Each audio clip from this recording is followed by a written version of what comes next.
Gadis kecil ini berumur 7 tahun, sedang belajar sebuah buku matematika tingkat lanjut yang tebal. Pamannya membawanya keluar, mengantarnya ke bus untuk ke sekolah dasar. Tapi ketika ke sekolah, dia tahu gurunya mengajar 3+3. Dia sedikit tak sabar. 3+3 aku tak salah dengarkan. Ini sekolah apa ya? Guru marah, memanggilnya berdiri dan bertanya, 15 plus 17 sama dengan berapa? 32. Guru pun tersenyum. Guru terus mengujinya, 57 plus 135 sama dengan berapa? 192. Selalu benar, guru merasa heran. Sekali lagi guru mengujinya, 57x 135 sama dengan berapa? Saat ini dia tak segera menjawab. Dengan 7695. Guru takjub. Segera menghitung dengan kalkulator, hasilnya benar. Guru terkejut, ingin mencobanya sekali lagi. Memeriksa pada hari kedua, guru belum selesai memberi. Dia sudah menjawab semuanya. Guru memberi soal kedua. Tapi kali ini bukan penghitungan sederhana lagi. Ini adalah masalah fungsi yang sulit di sekolah menengah. Dia masih cepat jawab. Sekarang guru baru percaya, dia adalah anak jenius. Sekolah bertemu dengan pamannya, berharap bisa memindahkannya ke Institut Jenius. Mereka bisa memberinya beasiswa penuh. Tapi pamannya menolak, katanya lagi pula keponakannya harus belajar di sekolah ini. Kecuali kalian mengusirnya. Guru merasa heran, kenapa sang paman bisa menolak peluang yang bagus begitu. Dia mencari nama sang paman di internet, menemukan ibu gadis kecil adalah ahli matematika terkenal. Tapi ketika proyek matematika hampir selesai, dia memilih bunuh diri. Guru menemui sang paman untuk menjelaskan semuanya. Paman berkata pada guru, ketika hamil, ibu dan ayah gadis kecil itu sudah bercerai. Neneknya ingin ibunya fokus belajar matematika. Setelah hamil tidak menghubungi ibunya lagi. Jadi paman bertanggung jawab memelihara anak ini. Dia adalah seorang montir perahu, sering mengantar keponakannya ke pantai, bersantai di pantai. Meskipun hidupan tidak kaya tapi sangat bahagia. Suatu hari ke rumah, gadis kecil menemukan seorang wanita di depan rumah. Itu nenek. Nenek tahu dia anak jenius. Jadi ingin mengantarnya untuk dibina, untuk dia bisa menyelesaikan penelitian ibunya. Tapi sang paman tak peduli, hanya ingin dia hidup normal. Juga ada wasiat terakhir dari kakak perempuan. Ibunya tak senang dan pulang. Dengan cepat nenek menggugat pamannya. Dia ingin hak asuh anak. Pertama kali di pengadilan dia hadir. Setiap akhir minggu nenek mengantar cucunya ke Institut Teknologi Massachusetts, merupakan kampus top di dunia. Nenek mengajaknya bertemu profesor matematika. Untuk memeriksanya, profesor mempersiapkan soal yang sulit. Dia melihat soal di papan. Dia melihat dengan lama tak berkata apapun. Profesor sedikit lelah. Nenek marah menariknya keluar. Waktu itu dia bilang kepada nenek, bukan aku tak bisa menghitung tapi soalnya salah. Bahkan dia sudah menghitung jawaban. Inilah rangkaian angka yang sulit dimengerti. Semua ditulis oleh gadis 7 tahun ini. Itu adalah profesor matematika dari institut terkenal. Dia terlalu pendek, jadi hanya bisa berdiri di kursi untuk menulis. Profesor terkejut, karena dia tak menduga soal yang sengaja ditulisnya salah. Sudah diperbaiki gadis ini, dan bahkan menghitung hasilnya benar. Ini adalah gadis jenius. Hal yang aneh. Si pamannya tak suka dia belajar. Ketika menemukannya sedang mengerjakan soal matematika, segera menggendongnya dari meja ke pantai untuk melihat senja. Dia seperti monyet memanjat di tubuh pamannya. Waktu itu dia bukan seorang gadis jenius lagi, merupakan seorang gadis biasa yang bahagia. Inilah yang diinginkan pamannya, karena dulu ibunya seorang jenius. Menderita krisis mental di bawah tekanan sang nenek, dan memilih cara bunuh diri. Paman tak ingin dia menderita seperti ibunya, jadi merawat keponakannya sendiri. Tapi seorang pria jomblo merawat seorang gadis kecil, akan ada masalah yang tak bisa dihindari.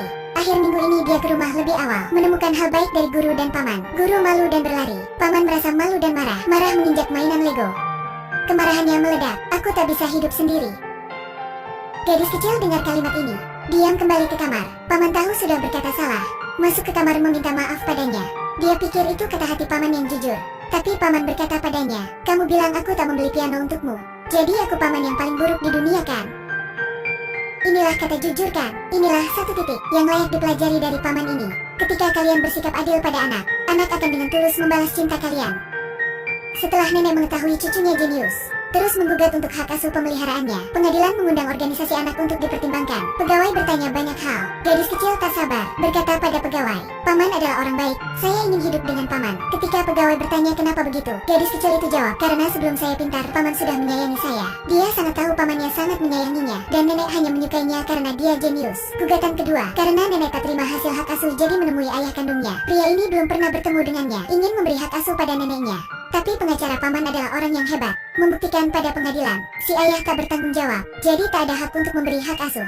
Sampai di rumah paman tidak berbohong, berkata padanya ayah kandungnya hadir. Gadis kecil sangat sedih, dia tak tahu kenapa ayah tak mau menemuinya. Paman terdiam sesaat, mengantar gadis kecil ke rumah sakit. Mereka duduk di sana sangat lama, sampai malam, ruang operasi baru ada yang keluar, yaitu seorang bayi laki-laki. Waktu itu paman menyuruhnya. Waktu kamu dilahirkan kami juga diucapkan selamat begitu. Gadis kecil tersenyum. Dia menuju. Bersama mereka mengucapkan selamat kepada bayi yang baru dilahirkan. Inilah cinta sang paman. Meskipun paman tak memiliki banyak uang, tapi jika pakai semua cara untuknya, meskipun dia berbeda, paman selalu mencintainya, memberinya kenyamanan keluarga. Tapi nenek tak menyerah untuk cucu jenius ini. Dengan cepat dia menggugat ketiga kalinya, yaitu gugatan merebut gadis kecil.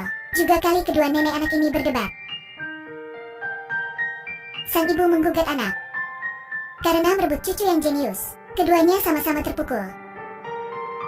Pengacara paman mengambil bukti dari rumah sakit. Bagaimana nenek menindas membuat anaknya bunuh diri. Bahkan setelah anaknya mati dia belum pernah mengunjungi cucunya. Sekarang berdasarkan apa merebut hak asuhnya. Dan pengacara nenek berkata, kamu miskin dan tak ada harta. Bagaimana memberikan gadis kecil masa depan yang layak? Bahkan berkata paman mengantar keponakannya ke sekolah yang jauh untuk belajar. Karena cemburu kecerdasan dan kemuliaan kakak perempuannya. Untuk membalas dendam kakak, dengan sengaja mengubur keterampilan si gadis kecil, merampas masa depannya. Akhirnya pengacara berkata, beritahu kami jika kamulah hak asuh seterusnya. Sebenarnya baik untuknya. Sang paman terdiam sesaat. Betul, tapi saat malam sedang bermain dengan gadis kecil, paman bernafas panjang. Sebenarnya dia mulai curiga.